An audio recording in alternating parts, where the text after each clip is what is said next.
클라이언트가 없어지는 건 아닐까요? 아, 걱정되네요.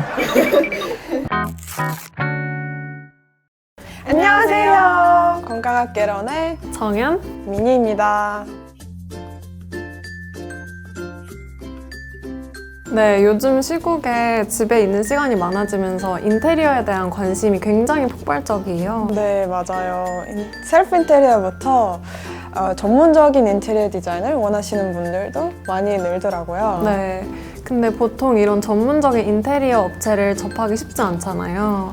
그래서 예산을 얼만큼 잡아야 할지, 뭐 설계나 시공 절차는 어떻게 이루어지는지 그런 정보가 굉장히 부족한 것 같아요. 네, 그래서 오늘은 우리의 궁금증을 해결해 주실 아키모스피어의 대표님을 모시겠습니다. 안녕하십니까. 저는 아키모스피어의 박경식 소장입니다. 반갑습니다.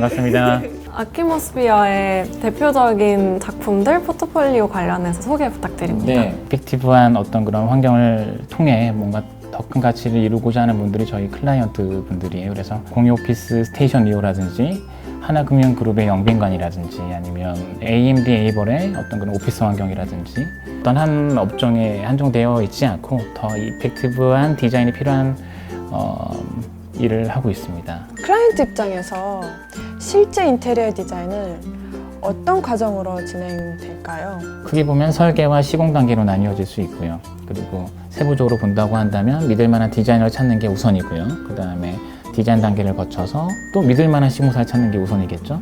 그 다음에 시공이 끝나게 되게 되면 이제 프로젝트가 끝나게 될 겁니다. 그러면 이제 클라이언트 입장에서는 그런 디자이너 분을 찾아뵙기 전에 어떤 걸 준비해서 찾아가면 좋을까요? 이걸 통해서 무엇을 얻고자 하시는지를 좀 더 명확하게 정리하시는 게 가장 중요한 이야기라고 생각이 듭니다. 그런 스토리 말고도 어느 정도 예산 얼마를 투자할 것이다 이런 거를 어느 정도 갖고 가야 할까요? 우선 당연히 예산은 준비를 하셔야 되긴 하겠지만 통상적으로 얘기하는 평당 100만 원이다, 뭐 200만 원이다 라는 기준에 꼭 맞추실 필요는 없으실 것 같아요. 견적서에 설계비 항목이 있는 것도 있고 없는 것도 있는데 그럴 때 이제 설계비가 무엇인가요? 프로젝트가 하나가 끝나려면 설계 단계가 분명히 필요하고요. 시공 단계가 분명히 필요하겠죠. 진행하는 데서 분명히 자금이 필요하겠죠. 그거에 대한 대가를 지불하는 게 설계비라고 생각하셔도 될 것 같습니다. 그렇게 설계비 무료라고 홍보하는 그런 경우는 인테리어 쪽에서는요.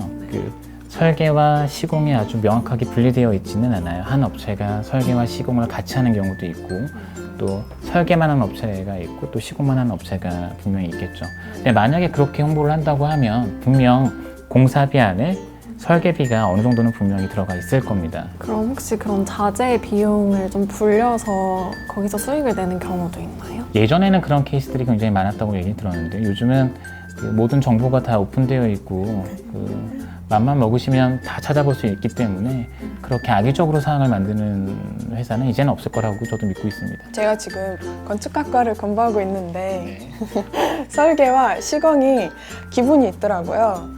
그리고 견적서도 기준이 있는데 인테리어 업계는 그렇지 않은 건가요?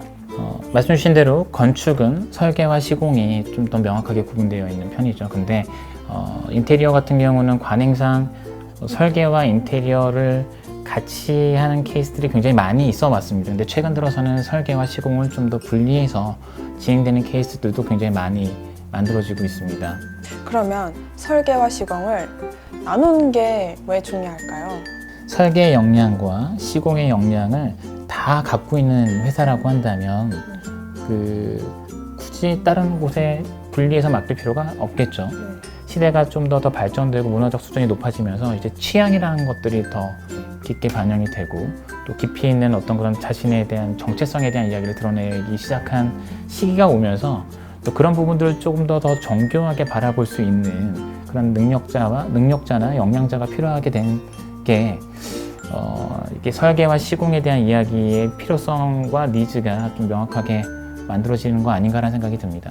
혹시 아키모스피어에서는 설계와 시공 과정이 어떻게 진행되나요? 저희 회사는 아주 클리어하게 설계, 시공이 분리가 되어 있고요. 저희는 이제 디자인 위주로 설계 위주로 하고 있습니다. 그럼 더 나아가서 아키모스피어에서는 어떻게 일을 진행하시는지 설계 과정이 어떻게 되는지 궁금해요. 클라이언트 분이 어떤 분이신지 또 어떤 생각을 하고 계시는지 뭘 추구하시는 분이신지를 이해하기 위한 시간을 좀 많이 갖는 편이에요. 그래서 그 이후부터는 사실상 저의 전문 영역이죠. 그것들을 그림을 그려서 또 멋진 그림 또 그 기능이 부합되는 프로젝트를 완성시키는 건 또 저의 역량이니까요. 설계가 왜 중요하냐면요. 실질적으로 설계 단계에서 생각해 볼 수 있는 다양한 방법들을 다 고민을 해봐야 된다고 생각을 합니다. 나중에 시공 단계에서 이거 아닌 것 같은데 다른 게 더 좋은 것 같은데 라는 상황이 생기게 되면 그게 다 전부 다 금액적인 비용적인 리스크로 다 안게 되겠죠. 그래서 설계 단계에서 충분히 다양한 방식에 대한 고민도 해보고 그 다음에 어떤 솔루션도 찾게 되고 그런 솔루션에 의해서 의도된 목적에 맞게끔 이 프로젝트가 끝날 수 있을지에 대한 이야기도 고민을 당연히 해야 되겠죠. 사실 클라이언트 분들께서 어떤 프로젝트를 잘 끝내시기 위한 어떤 그런 과정에서 고민을 하신다고 한다면 설계비와 시공비를 전체의 한 예산으로 생각을 꼭 하셔야 될 것 같기는 해요. 디자인하는 사무소들은 기본적으로 디자인만 하는 게 아니라 이 예산을 가지고 무언가를 할 수 있는지를 또 고민하고 또 솔루션을 제안하는 곳이기 때문에 추후에 전체적으로 봤을 때는 설계비 자체에 대한 비용이 더 많이 들어간 것처럼 보일 수도 있지만 전체 프로젝트로 봤을 때는 오히려 더 나은 결과를 만들어낼 수도 있고요. 또 그런 케이스는 적긴 하겠지만 비용도 더 적게 들어갈 수도 있고요. 네. 결국은 그런 것들을 같이 함께 고민하는 게 디자인 과정이라고 생각을 하고 그래서 설계가 꼭 필요하다라고 생각이 듭니다. 그럼 그 클라이언트 분들의 얘기를 약간 끌어내기 위해서 뭔가 그런 소장님만의 비법이 있을까요? 클라이언트와 같은 곳을 바라본다라는 표현을 되게 많이 쓰는데요. 기간을 100이라고 본다고 한다면 보통 클라이언트 분들과 30 이상은 꼭 그분들과 시간을 갖는 것 같아요. 공간은 저희가 물리적인 어떤 그런 재료를 가지고 또 뭔가를 만들어내기는 하지만 사실은 그 이면에 그 사람에 대한 이야기가 가장 중요한 이야기라고 저는 생각을 합니다. 그래서 그분의 성향에 대한 이야기 또 그걸 끄집어내기 위해서 그런 과정에 대한 이야기는 설계에 있어서 굉장히 중요한 이야기라고 저는 생각을 하고 있어요. 근데 그렇게 만약에 설계와 시공 분리해서 작업하실 때 보통 시공 과정까지 계속 관여를 하시는 편이신가요? 보통은 이제 감리라는 어떤 그런 형식으로 진행되는 상황을 같이 보곤 해요. 네, 그래서 그 의도에 맞게끔 상황이 만들어지는지를 체크해 나가면서 혹시나 있을 수 있는 어떤 그런 오류나 이런 것들도 잡기도 하고요.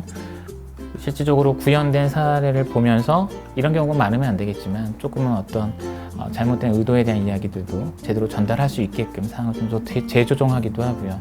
그래서 감리라는 단계도 굉장히 중요한 과정이라고 생각을 합니다.